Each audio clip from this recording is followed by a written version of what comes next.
What's up, YouTube? It's Austin with RC Delinquents here. It's been a while since I've made an upload or any kind of update via RC. So, here we go. This is the Revo. The last time you guys seen the Revo was completely stock. Just bought them. My buddy and Greg and I, we decided to get Revos and start out with them. So, let's just show you what I did upgrade-wise.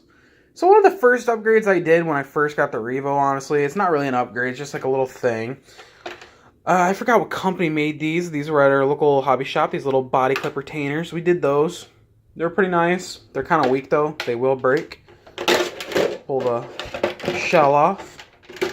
And as you can tell, got quite a bit of parts on it right now. And you can tell some of it is torn apart, like my motor's not connected, and I have the spur gear cover off, and all that, and that's because there's some upgrades that need to be done, and I'm going to explain some of the weak points that we found.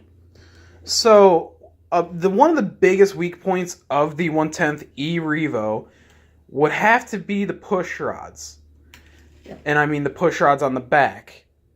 The fronts are always okay, it seems like, because obviously most of the time when you jump, if you land properly, if you know how to control an RC in the air, you're going to land with the ass end squatting down for the most part, or flat. Well, for some reason, even if you land completely flat, even on a small 2 or 3 foot kicker, the rear push rods, the end rod, like the end rod links right there, they would stretch and they would pop out and it'd cause a lot of issues. So the best way I figured out how to fix that would first be to go to the Traxxas push rods, the aluminum push rods. You can use really, STRC or any other really good hop-up company, and you should be able to fix that said issue. But that's not where it's not where it ends. So another weak point would be the stock dry shafts, which, as you can see, I got the Traxxas CVDs. Problem with the Traxxas CVDs, you literally cannot take a decent jump without these CVDs blowing out or literally shredding themselves. As you can see by this boot right here, let me see if I can get this to focus. See how it's all shredded apart? That's because I've literally shredded the dog bone end. As you can see the dog bone end, that little dot right there on the cup. I've literally shredded each side about 5 times. That is an extreme weak point for Traxxas. Now to remind you, these CVDs are about $60 a pair. Yes, they're rebuildable. The rebuild kit for them are like $8. But that's ridiculous. If you're going to spend that kind of money, you shouldn't be blowing them out. I haven't blown out the front ones yet. The rear ones keep getting blown out. I really don't know what to do other than to go MIP, which that's going to happen. Secondly, you see that I have all RPM A-arms. I didn't have to go with the RPM A-arms, to be honest with you. I could have stuck with stock, and I would have been fine for the most part. I didn't break the stock parts. I still have them. But the big issue was on the rear. I didn't need to replace the front. I needed to replace the rear. And the reason why is because most on the stock Revos, a lot of you will see there's something missing from that little joint in there that goes down here. Now, this is called a TrueTrack setup from RPM. You can get normal RPM rear A-arms and still have your turnbuckle that comes out, or you have the option to convert the whole rear setup to the TrueTrack.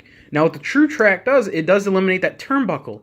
That turnbuckle is also another weak point, because if you land a little sideways or a little crooked, you're going to bend or literally break that rear turnbuckle, snap it in half, or pull it right out of the rod ends, and that happens all the time. That's unavoidable.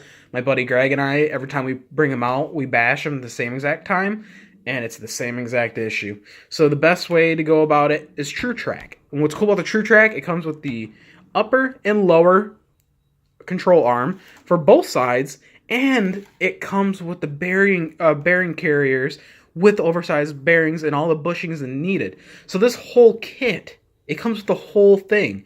So that's definitely a very, very solid upgrade. And of course the front, unfortunately with the front, the A-arms are separate, from the ball carriers, the ball bearing carriers, like everything's completely separate. So this is not a kit, so you have to buy all that separate, and just the front adds up. And honestly, I think the front was more expensive than the rear, and the rear was a kit. So it's kind of ridiculous. Another big thing. There is a huge, and I mean huge problem with the transmissions on these. I shouldn't say the transmissions, the motor mount. It's all on the top, you're supported by one screw. That's okay. Okay, so this motor mount right here, this slides over a plastic post, and there's no screwing on this one. Like, it's literally just, it slides on and bolts up here. So that allows the whole thing, and I know this is a really bad representation because I have this motor loosened, but it'll allow the whole motor to move up and down or side to side for the most part, especially when you jump and you land. It will destroy, and I mean destroy, spur gears. For example, if I can get this thing to focus, you can kind of see this one's starting to get a little chewed up. Actually, it's definitely chewed up. It's hard for you guys to see in the video because my stupid camera won't really zoom in very well or focus. But you guys get the idea. So that's a weak spot. I know there's modifications out there for this. I just haven't chose which route I want to go. Eventually I'll fix that, which hopefully will be today. Okay, so one of the last weak points on the Revo that definitely need to be known, and I've already ordered the parts to correct this, is if you can see right, let me move the camera, see that right there? That is not good. Let's see if I can get this to focus. It doesn't want to focus. Great. Anyways, those rod ends for the shocks, both of them, and I mean both of them, are blown apart. You can see there's nothing right there. The eyelet's blown apart. And it's on both sides. Like, I can literally just... That's a whole lot of slack because the eyelet's literally blown apart. This side is probably worse. That's because those eyelets are blown apart. So that is a weak point. I did find the correct parts to fix it. It's only on the rear, and it seems like a lot of the damage only happens on the rear on these Revos. So, yeah, that's pretty much it with that. And as far as tires, I went with the Proline Badlands, the MX series, the big boys, and a little size comparison. Here is the stock Talons. Definitely a bit bigger and different. And I did get a new body. Unfortunately, I did beat it up. I have really good pictures of it, though. But first, I want to show you body posts. These body posts. They screw on with these caps, just like so. And these, again, are from Proline. They're awesome. I absolutely love them. But the body I chose for this Revo was the Ford Raptor from Proline. I don't know if I'll be able to get this on with one hand. Yeah, that's gonna be a pain there. Arse. Let me see if I can get that on there. Yeah. I'm gonna have to just give you guys an idea. And I'll be able to get it on. So yeah, sorry about that. But that is the Proline Ford Raptor, and it's a little beat up and not so pretty as it used to be. So imagine it with the big old Badlands sitting on top. And then, of course, it's got headlights and taillights, all from RC 4-wheel drive. But anyways, that's besides the point. Thank you guys for watching. Please comment, rate, and subscribe, and have a good one.